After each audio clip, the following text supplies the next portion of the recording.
ناظرین، شہنشاہ ہند حضور سرکار خواجہ غریب نواز رضی اللہ تعالیٰ عنہ کے خلیفہ ثانی حضور سرکار قدوۃ السالکین زبدۃ العارفین سلطان الطارقین حضور صوفی ہمیدالدین ناگوری رضی اللہ تعالیٰ عنہ کے عرس پاک کی آج تاریخ ہے 29 ربیع الآخر۔ اللہ تعالیٰ نے آپ کو شہر ناگور کے تمام اولیاء کرام کا سلطان اور شہنشاہ بنایا ہے، اور آپ کے بے شمار خصائص اور فضائل ہیں، اور آج کی اس ویڈیو میں آپ جان سکیں گے آپ کے روضہ مبارکہ کے احاطے میں جو بلند دروازہ ہے اس کی تاریخ انشاءاللہ آپ جان سکیں گے۔ چونکہ سرکار صوفی صاحب اللہ تعالیٰ عنہ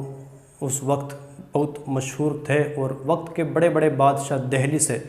حضور سرکار صوفی صاحب کی بارگاہ میں حاضری کے لیے آیا کرتے تھے اور آپ سے دعائیں اور التجائیں کرتے تھے، اور سرکار صوفی صاحب ان شہنشاہوں اور بادشاہوں کو بھی نوازتے تھے۔ سلطان شمس الدین التمش یہ بھی 32,000 کا لشکر لے کر حضور سرکار صوفی صاحب کی بارگاہ میں آیا، اور آپ نے اس کو بھی اس کے لشکر کے ساتھ ہی نوازا۔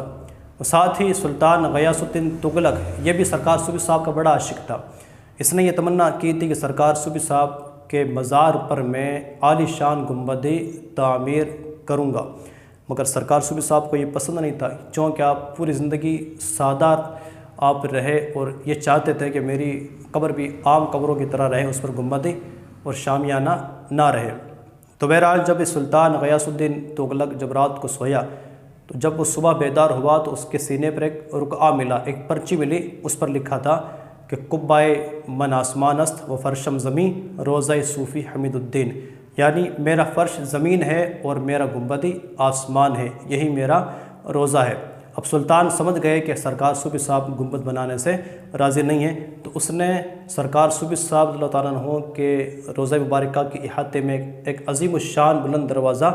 تعمیر کروایا۔ یہ بلند دروازہ ناگور شریف کی سب سے قدیم عمارت ہے، ساتھ ہی یہ فن تعمیر کا شاہکار ہے، اور یہ بلند دروازہ بے کسوں کی امید کا مرکز ہے، اور یہ بلند دروازہ کمزوروں کے دلوں کی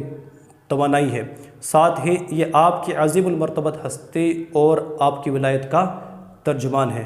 جو بندہ اللہ تعالیٰ کا ہو جاتا ہے ساری خدائی اس کی ہو جاتی ہے۔ بڑے بڑے وقت کے بادشاہ اور شہنشاہ بھی اللہ کے اس ولی سے، اس درویش سے